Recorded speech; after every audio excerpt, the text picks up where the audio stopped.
Perkenalkan, nama saya Evi Dewi Kusumawati, SEMAK Akuntansi E, dosen tetap di Universitas Pignatelli Triputra, program studi S1 Akuntansi dengan spesialisasi di bidang akuntansi keuangan dan investasi. Penetapan saya sebagai dosen tetap di Universitas Pignatelli Triputra sesuai dengan SK nomor 07-HRD-PK-SK-1-2020 dan dirilis pada tanggal 2 Januari 2020 yang mengangkat saya sebagai dosen tetap sampai dengan sekarang. Mata kuliah yang saya ajarkan adalah pengantar akuntansi, akuntansi keuangan menengah, akuntansi keuangan lanjutan, analisa laporan keuangan, dan teori portofolio serta analisa investasi. Mata kuliah analisa laporan keuangan merupakan mata kuliah wajib di Fakultas Ekonomika dan Bisnis Universitas Pignatelli Triputra.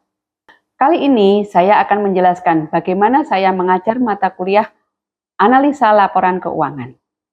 Mata kuliah analisa laporan keuangan saya ajarkan dengan teknik Delivery, Interaction, and Assessment. Ruang lingkup mata kuliah ini yang pertama adalah konsep dasar analisa laporan keuangan, beberapa isu analisa laporan keuangan, analisa cross-section, analisa time series, forecasting, rasio likuiditas, profitabilitas, solvabilitas, aktivitas, rasio nilai pasar, laporan keuangan performa, dan prediksi kebangkrutan. Berdasarkan ruang lingkup mata kuliah tersebut, maka capaian pembelajaran mata kuliah analisa laporan keuangan adalah setelah mengambil mata kuliah ini, diharapkan mahasiswa mampu membaca, menganalisa, serta menginterpretasikan data-data di dalam laporan keuangan. Mata kuliah ini akan membahas tentang metode dan teknik-teknik analisa terhadap laporan keuangan perusahaan. Seperti tadi yang sudah saya kemukakan di depan, dalam mengajarkan mata kuliah ini, saya menggunakan teknik Delivery, Interaction, and Assessment. Delivery pembelajaran, saya menggunakan buku yang berjudul Analisa Laporan Keuangan sebagai dasar pengambilan keputusan investasi karangan Profesor Dr. Sukmawati Sukmamulya dan buku Analisa Laporan Keuangan karangan Mamduh dan Abdul Hani MSI. Saya juga menggunakan aplikasi RTI Bisnis untuk studi kasus analisa laporan keuangan agar mahasiswa memahami secara praktek analisa laporan keuangan. Berikutnya adalah interaction. Interaction adalah bagaimana saya berinteraksi dengan mahasiswa. Teknik interaksi yang saya lakukan adalah dengan melempar pertanyaan sederhana maupun memberikan studi kasus kepada mahasiswa yang dapat diselesaikan dengan cara diskusi dalam setiap kelompok. Jika ada mahasiswa yang maju untuk mengerjakan kasus yang saya berikan, maka mahasiswa tersebut saya berikan poin tambahan untuk keaktifan kelas. Kemudian yang terakhir adalah assessment. Assessment adalah bagaimana saya memberikan penilaian kepada mahasiswa. Cara saya memberikan penilaian kepada mahasiswa adalah pada setiap pertemuan di dalam kelas, saya selalu memberikan nilai kepada mahasiswa yang aktif di dalam kelas. Nilai keaktifan di dalam kelas tersebut saya gabungkan dengan nilai penugasan terstruktur di rumah dengan menggunakan LMS. Selain keaktifan dan penugasan, saya juga memberikan penilaian bagi mahasiswa yang hadir pada perkuliahan. Karena ada beberapa mahasiswa yang kehadirannya di dalam kelas kurang dari 100%. Semua penilaian tersebut saya gabungkan dengan penilaian UTS dan UAS menjadi satu nilai final mahasiswa. Sehingga penilaian keseluruhan terdiri dari keaktifan kelas, nilai penugasan terstruktur, nilai kehadiran, nilai UTS, dan nilai UAS. Mata kuliah analisa laporan keuangan ini terdiri dari 16 kali pertemuan termasuk UTS dan UAS, sehingga materi disampaikan dalam 14 kali pertemuan. Metode perkuliahan ini saya sampaikan kepada mahasiswa pada pertemuan pertama awal perkuliahan sehingga mahasiswa sudah tahu kontrak pembelajaran yang harus dipenuhi dan mahasiswa bisa lebih dini dapat mengetahui strategi apa yang harus dilakukan agar memperoleh nilai yang maksimal dalam mata kuliah ini. Itulah gambaran mata kuliah analisa laporan keuangan, salah satu mata kuliah yang saya ajarkan di Fakultas Ekonomika dan Bisnis Universitas Pignatali Triputra. Selanjutnya, silakan mengikuti kegiatan saya di dalam kelas dalam mata kuliah analisa laporan keuangan.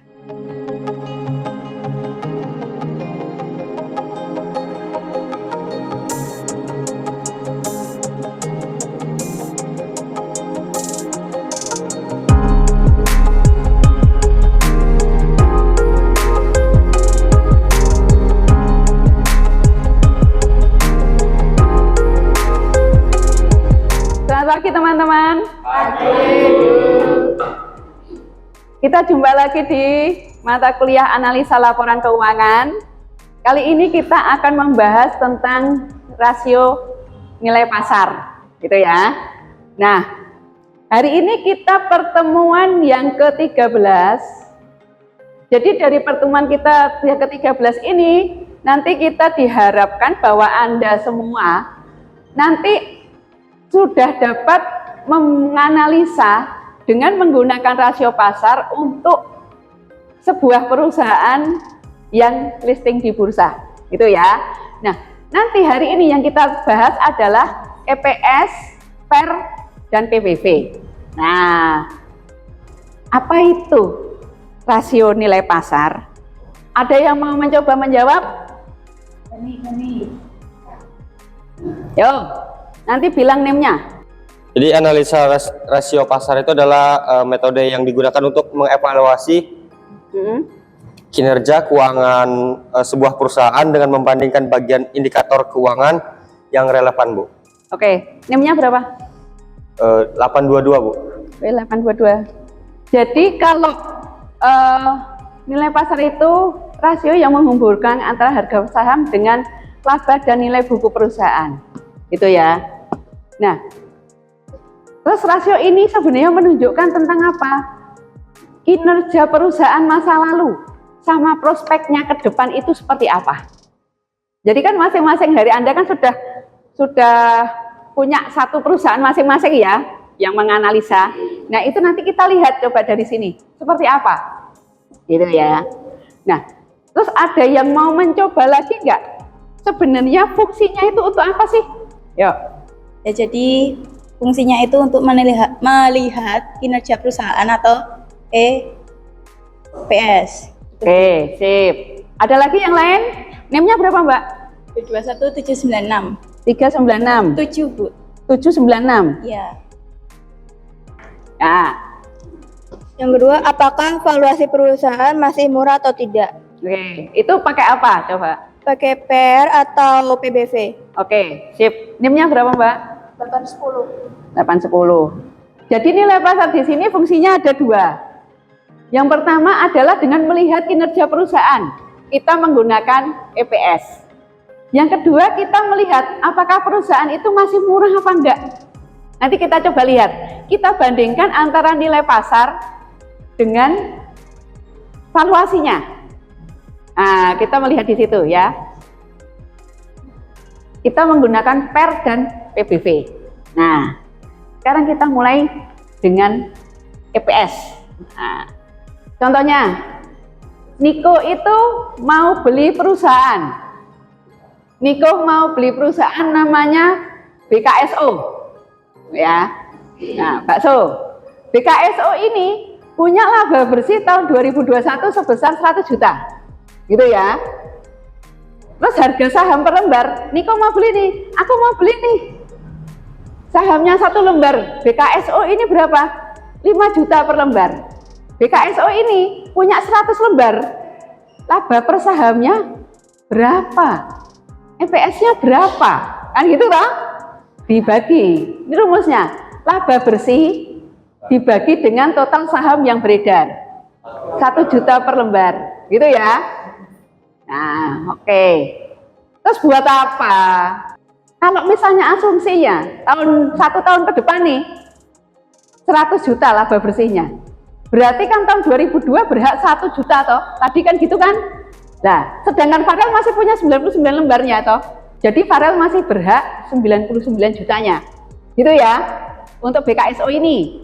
Terus cerita selanjutnya nih, ini kok ngomong, gue bayar 5 juta, dapat 1 lembar saham, tahun 2022 aku punya untung 1 juta. Kalau asumsinya itu labanya itu konstan 100 juta terus, berarti kan 23, dapat 1 juta, 24 1 juta, 25 1 juta, 26 1 juta toh? Iya kan? Nah, berarti apa? Balik modalnya tahun 2026. Tapi 5 tahun ini untuk balik modal. Ya, ini berarti kalau asumsinya labanya konstan 100 juta per tahun, berarti Niko dapatnya setiap tahun itu 1 juta 1 juta. Dan tahun 2026 sudah balik modal. Tetapi harus dilihat, salah satu perusahaan yang kinerjanya baik adalah EPS-nya bertumbuh dari tahun ke tahun. Nah, kalau melihat itu, bertumbuh enggak? Nah, di sini kita belum tahu. Kan kita tahunya tadi Niko belinya tahun 2021 misalnya kan. Butuh informasi tambahan EPS tahun-tahun sebelumnya. Seperti apa? Kita cari EPS 5 sampai 10 tahun ke belakang. Nih, misalnya tahun 2016 laba bersihnya sekian, 17 sekian, lembar sahamnya tetap ya. Farel tetap ngeluarin lembar sahamnya 100 lembar. Nih EPS-nya dari 400.000 naik menjadi 480, naik menjadi 570 sampai dengan tahun 2021 pada saat Niko beli sahamnya Farel tadi 1 juta. Berarti kan laba bersihnya meningkat, EPS-nya juga meningkat. Ya kan? Nah, EPS naik artinya apa? Kemampuan perusahaan menghasilkan laba tiap tahunnya itu naik. Berarti apa yang dapat disimpulkan? Bahwa perusahaannya Farel tadi bagus, BKSO tadi bagus. Kenapa? EPS-nya naik, laba bersihnya naik dari tahun ke tahun. Nah, setelahnya itu kan tinggal menghitung Niko balik modal tahun berapa, terus sisanya tinggal dipakai untuk keuntungan. Sampai di sini EPS. Ada yang mau bertanya? Kalau misalnya laba bersihnya kurang dari 100 juta bagaimana, Bu? Laba bersihnya kurang dari 100 juta. Ya. Berarti kan EPS-nya nanti turun lagi. Turun. Iya kan? Turun lagi. Terus EPS-nya setelah itu laba bersihnya naik lagi apa enggak? Kedepannya misalnya ini kan 2021, 2022 turun lagi. Turun lagi, apa naik lagi? Lah itu kan kinerjanya dilihat EPS-nya. Berarti apa yang terjadi dengan BKSO? Kenapa kok dia turun? Nah, disitulah pemilik perusahaan haruslah mengevaluasi diri. Apa yang menyebabkan laba bersihnya itu turun? Karena kalau laba bersih turun, nanti efeknya ke EPS-nya juga turun. Berarti untuk ngumpulin modalnya kembali 5 juta tadi itu kalau misalnya kurang dari 100 juta laba bersihnya itu lebih lama lagi, Bu? Atau? Ya, betul, lebih lama lagi. Oh. Berarti lebih mundur lagi. Kalau misalnya laba bersihnya kurang dari 100 juta, otomatis kan balik modalnya tidak 5 tahun toh. Ya. Berarti kurang, mesti lebih 6 tahun, 7 tahun, 8 tahun. Nah, kan itu. Nah, berarti di situ. Jadi kalau EPS-nya sama dengan berapa, itu artinya balik modalnya itu berapa lama. Kalau kita beli saham tersebut.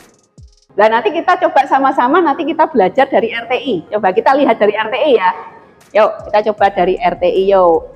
Ini kan laba nih. Kalau Anda lihat dari BCA, Finansial, Earnings itu kan laba ya. Lah, ini kalau BCA kalau kita lihat, ini labanya naik. Otomatis kalau labanya naik, kalau kita menganalisa tadi EPS, berarti kan EPS-nya bakalan naik. Iya kan? Kita lihat labanya saja naik. Berarti EPS-nya akan naik. Jadi melihat dari sini, kita bisa melihat kinerja BCA itu seperti apa. Walaupun kita kalau misalnya melihat EPS-nya sekian. Kan kita tahu untuk per periode ini saja toh. Ini kan labanya meningkat. Kalau lembar saham itu kan menambah lembar saham atau tidak itu kan jarang sekali ya. Ada perusahaan yang menambah lembar saham yang setiap saat menambah, itu kan enggak. Nah, ini earning-nya meningkat, EPS-nya kan meningkat. Iya kan? Nah, dilihatnya dari situ. Contohnya ini seperti ini. Gitu ya. Nanti kita coba lihat sama-sama nanti pada saat setelah kita materi selanjutnya. Gitu ya. Seperti tadi kan per itu kan melihat apakah perusahaan ini masih murah apa tidak gitu ya. Gitu. Ya sekarang kita contohkan ini. Gampang banget. Kalau PER itu lebih gampang. Ini sebuah perusahaan labanya 40 miliar. Jumlah saham yang beredar 2 miliar. Nah, harga saham per lembarnya itu 100 PER. EPS dibandingkan dengan harga saham per lembar. Gitu ya. EPS itu dapatnya PER itu dapatnya dari EPS dibandingkan dengan harga saham per lembar. Ketemulah PER-nya 5. Nah, artinya apa nih 5? Beli di harga 100 butuh 5 tahun untuk balik modal. Cara bacanya PER itu. Ketentuannya apa?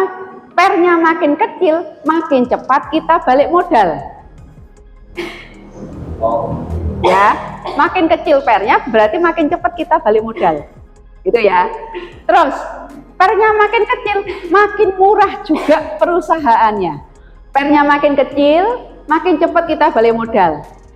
PER-nya makin kecil, makin murah valuasi perusahaannya. Gitu ya. Nilai patokan PER-nya berapa? Sekarang kan pertanyaannya itu toh. Kita perbandingkan dengan historinya atau kita bandingkan dengan perusahaan sejenisnya. Jadi kalau perbankan sama perbankan, wajarnya berapa? Antara 7 sampai 10. Kalau untuk perusahaan yang listing di bursa, patokannya itu PER-nya antara 7 sampai 10. Ini dikatakan masih PER-nya ya masih, kalau kurang dari 7 berarti murah. Lebih dari 10 berarti mahal. Nih PER-nya 22,55 kali. Nah, ini nanti kita coba berkelompok yang di perbankan dengan perbankan. Nanti setelah kita selesai materi ini, berkelompok coba perbankan dengan perbankan. PER-nya BCA dengan Mandiri, dengan BNI, coba dibandingkan. Siapa yang paling murah? BCA sama BNI, coba.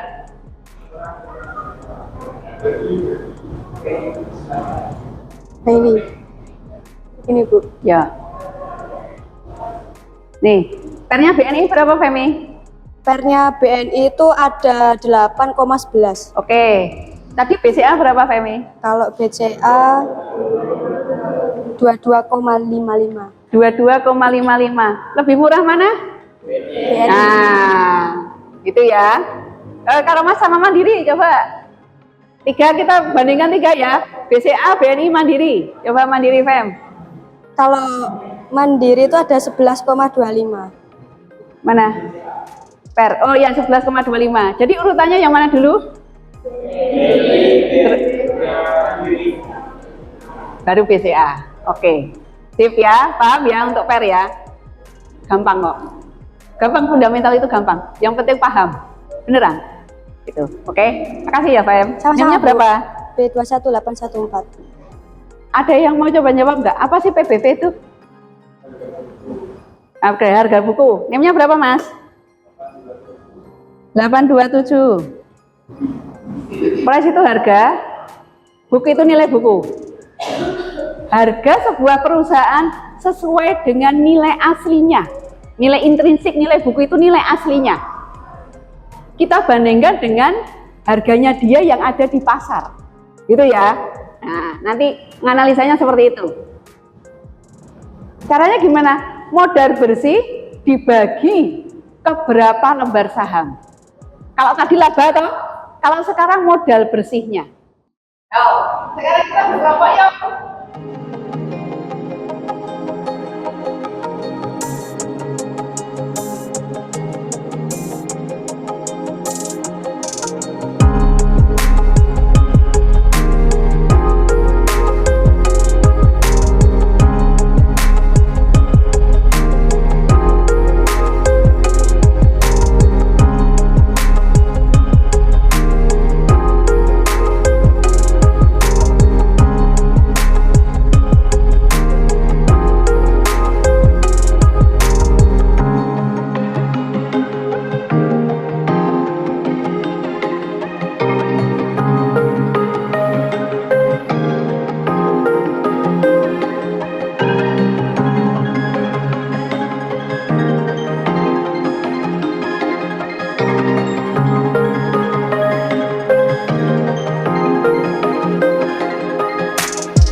dari kelompok perbankan akan menganalisa tentang EPS dan nilai pasar, yaitu EPS, PER, PBV. Untuk yang pertama itu untuk BCA, untuk EPS-nya itu 417,91, untuk PER-nya 22,67, untuk PBV-nya itu 5,14. Untuk yang BRI itu EPS-nya 544,38, untuk PER-nya 11,21 dan PBV-nya 2,37. Untuk yang BBRI EPS-nya itu 419,26, PER-nya 10,66 dan PBV-nya 2,31. Untuk yang BBNI yaitu EPS-nya itu 571,24, PER-nya 8,11 dan PBV-nya 1,19. Untuk rata-rata PBV-nya itu 2,75. Nah, untuk kesimpulannya di sini EPS yang paling tinggi itu ada di BBNI, sedangkan yang paling rendah ada di BBCA. Kemudian untuk PER dan PBV ini menyimpulkan paling murah itu BNI, BBRI, BBMRI, dan BBCA yang paling mahal. Penyebab dari BBCA tinggi dikarenakan kepercayaan pasar akan prospek BBCA ini tinggi juga, sehingga menyebabkan ini PER dan PBV-nya tinggi. Oke, dan itu ada yang mau ditanyakan? Clear ya? Oke, yuk. Oke, semua sudah paham ya teman-teman? Oke, kalau gitu maka kita cukupkan materi kita hari ini untuk pertemuan ke-13. Kita ketemu lagi nanti di minggu depan. Pertemuan ke-14 silahkan Anda belajar materi selanjutnya yang ada di silabi. Gitu ya. Nah, terima kasih ya.